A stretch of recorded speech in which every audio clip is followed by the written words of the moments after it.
کر دیا خالق کا بندہ خلق کا آقا ہوں تجھے خالق کا بندہ خلق کا آقا ہوں تجھے۔ بے حد احترام محبت اور خلوص سے ملتمس ہوں میرے بے حد محترم میرے مشفق میرے مہربان جناب الحاج محمد شفیق چشتی صاحب سے کہ آپ آئیں اور اپنے ارشادات سے ہمارے قلوب و اذہان کو منور فرمائیں۔ نعرہ تکبیر، نعرہ رسالت، نعرہ حیدری، نعرہ غوثی۔ اللهم صل على سيدنا ومولانا محمد وعلى آل سيدنا ومولانا محمد وبارك وسلم۔ أعوذ بالله من الشيطان الرجيم، بسم الله الرحمن الرحيم، وأنذر عشيرتك الأقربين۔ صدق اللہ العظیم۔ عقیدت کے ساتھ باواز بلند مل کر درود ابراہیمی پڑھ لیجئے۔ اللهم صل على محمد وعلى آل محمد كما صليت على إبراهيم وعلى آل إبراهيم إنك حميد مجيد۔ اللهم بارك على محمد وعلى آل محمد كما باركت على إبراهيم وعلى آل إبراهيم إنك حميد مجيد۔ مولاي صل وسلم دائما أبدا على حبيبك خير الخلق كلهم، هو الحبيب الذي ترجى شفاعته لكل هول من الأهوال مقتحم۔ الحمدللہ ہم سب کو اس مبارک محفل میں حاضری کا شرف حاصل ہے۔ اللہ رب العزت جملہ حاضرین اور حاضرات، جملہ مسلمان بھائیوں اور بہنوں کی حاضری کو اپنی بارگاہ میں اور اپنے حبیب مکرم صلی اللہ علیہ وسلم کی بارگاہ میں درجہ مقبولیت نصیب فرمائے۔ ماشاءاللہ مجھ سے قبل محترم محمد زبیر بھائی بہت خوبصورت انداز میں بارگاہ رسالت میں ہدیہ نعت پیش کر رہے تھے اور محفل میں روحانیت کے رنگ بھر دیے تھے۔ اللہ رب العزت ان کی ثناخوانی میں مزید برکتیں رحمتیں نصیب فرمائے۔ اور ہمارے محترم دوست جناب محمد منصور بھائی کی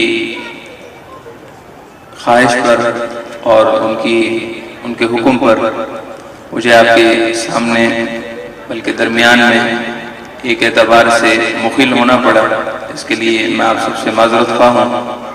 اللہ رب العزت ہم سب کو دین دنیا کی بھلائیاں نصیب فرمائے۔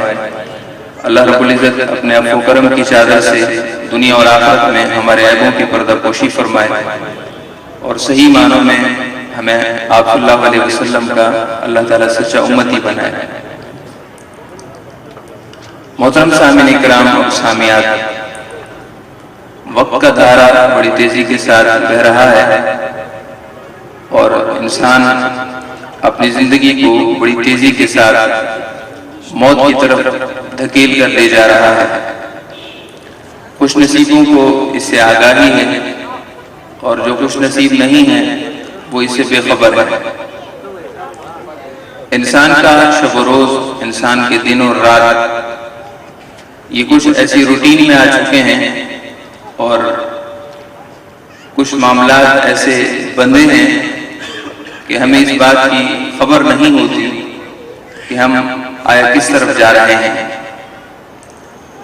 اگر کبھی رات کی تنہائی میں کچھ سوچنے کا وقت میسر آ جائے تو کبھی یہ ضرور سوچئے گا کہ اس رات کی تنہائی میں اس جگہ کا کیا حال ہوگا جہاں ہم سے پہلے کئی لوگ جا چکے ہیں، یعنی قبرستان کا منظر۔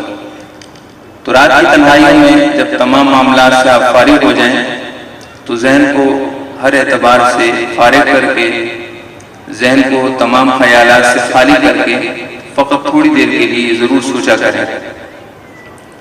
ہماری مائیں بہنیں ہیں یا ہمارے دوست اور بھائی ہیں تو اس بات پر تھوڑی سی توجہ ہونی چاہیے، کیونکہ جس طرح ہم زندگی گزار رہے ہیں ہمارا نہیں خیال کہ اس طرح کی دینی محافل سے ہمارے اندر کوئی تبدیلی آئی ہے۔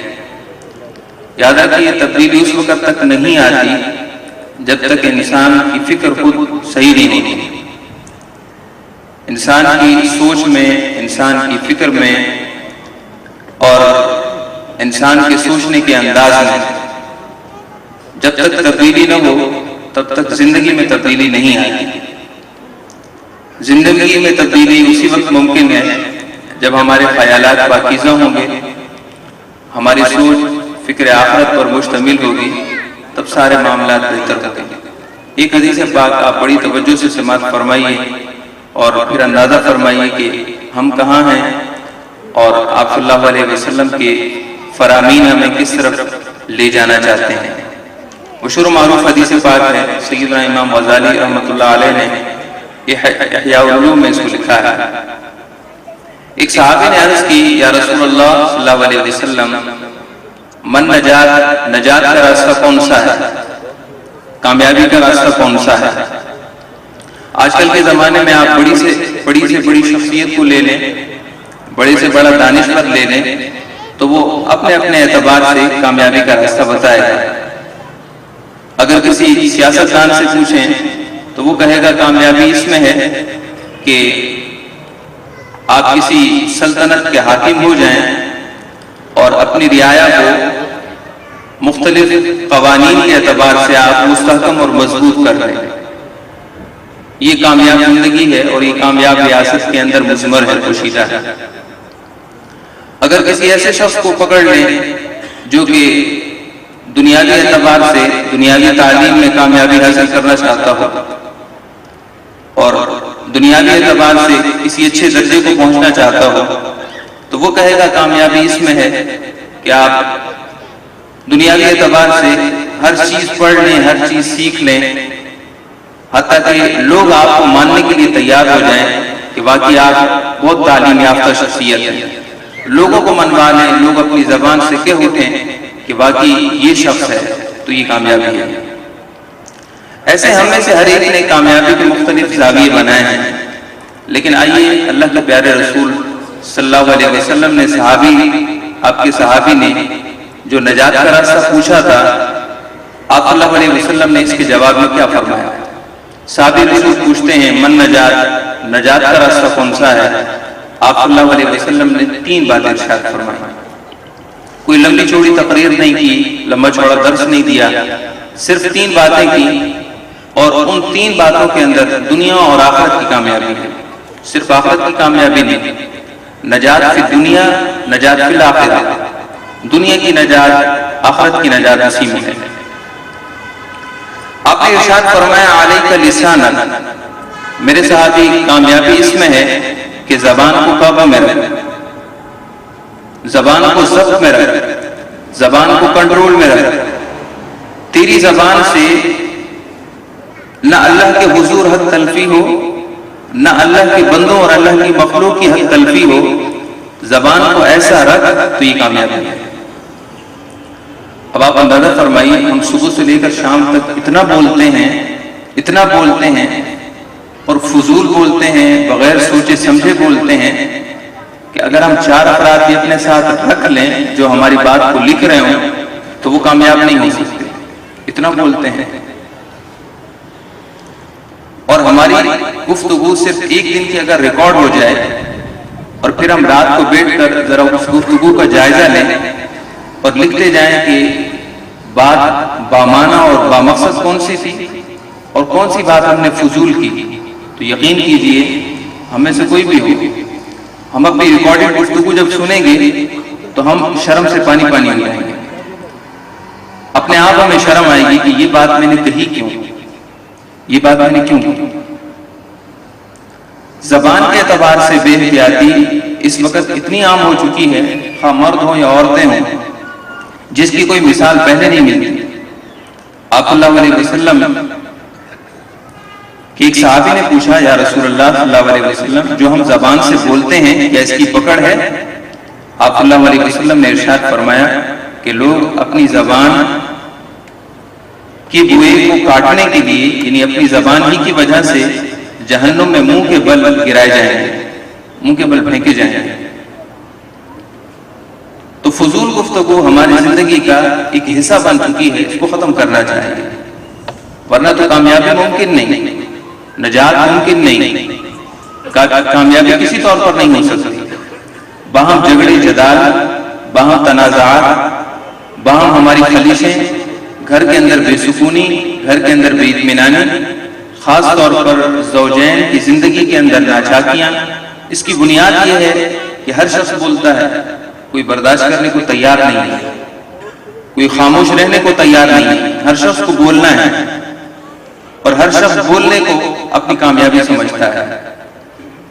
تو کامیابی بولنے میں نہیں، کامیابی خاموشی میں ہے۔ سیدنا ابوبکر صدیق رضی اللہ تعالیٰ عنہ اپنی زبان کو بچانے کے لیے اپنے منہ میں پتھر ڈال کر رکھتے تھے۔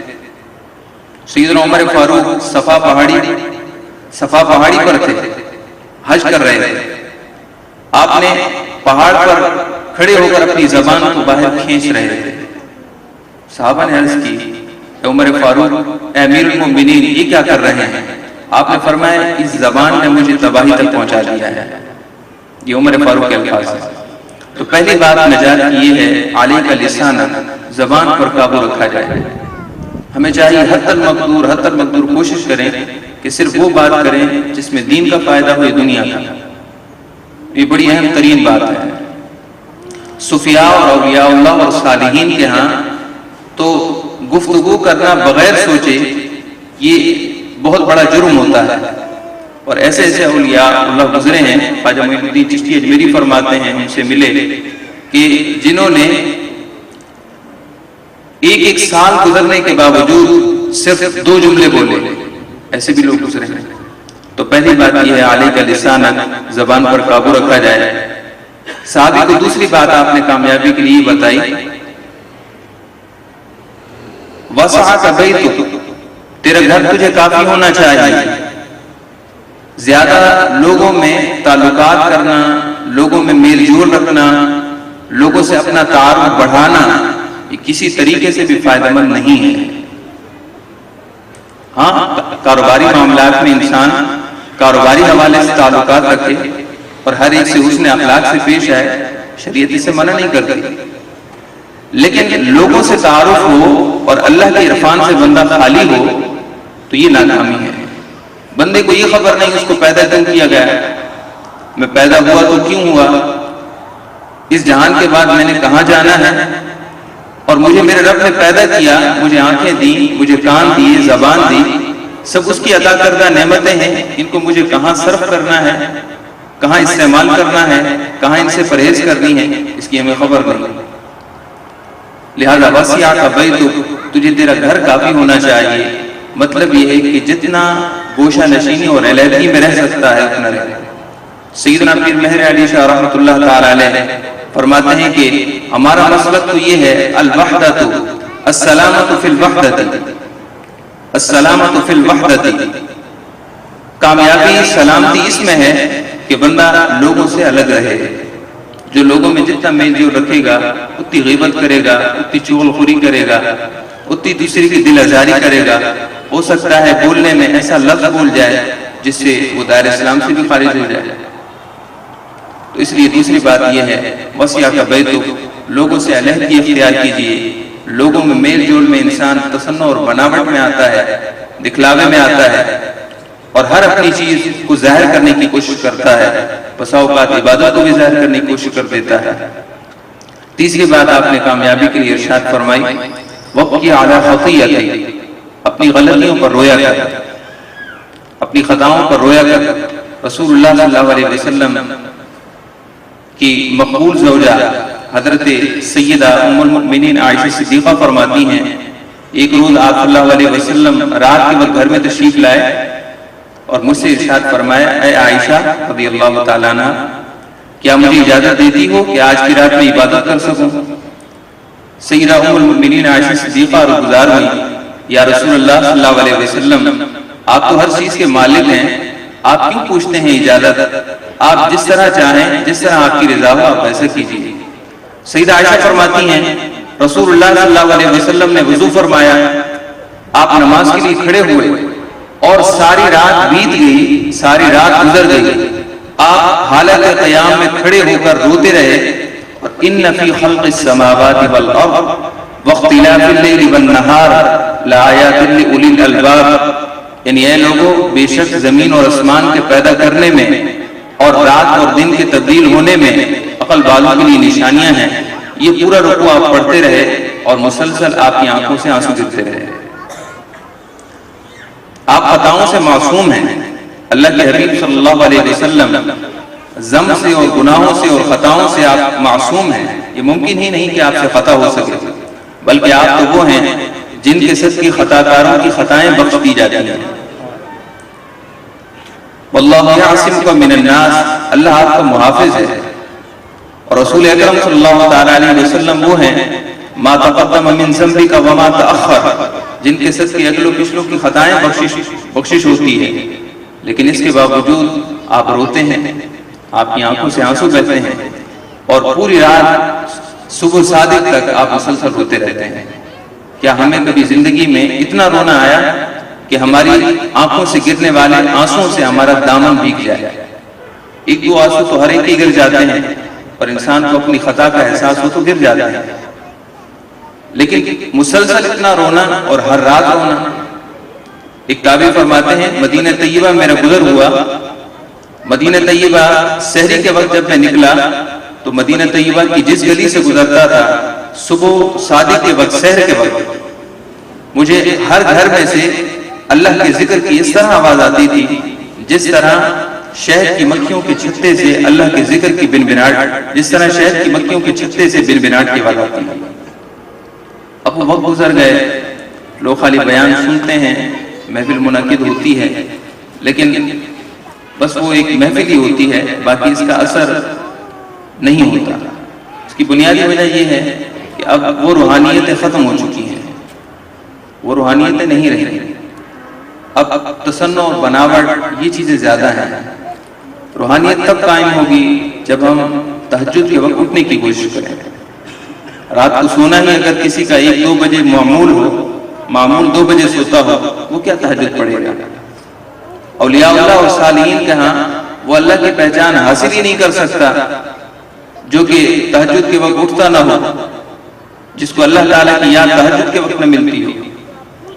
باقی سب آپ کے سامنے ہے۔ اللہ رب العزت ہم سب کو حقیقت حال پر واقفیت نصیب فرمائے، اور اس محفل کو اللہ تعالیٰ اپنی بارگاہ میں درجہ قبولیت عطا فرمائے۔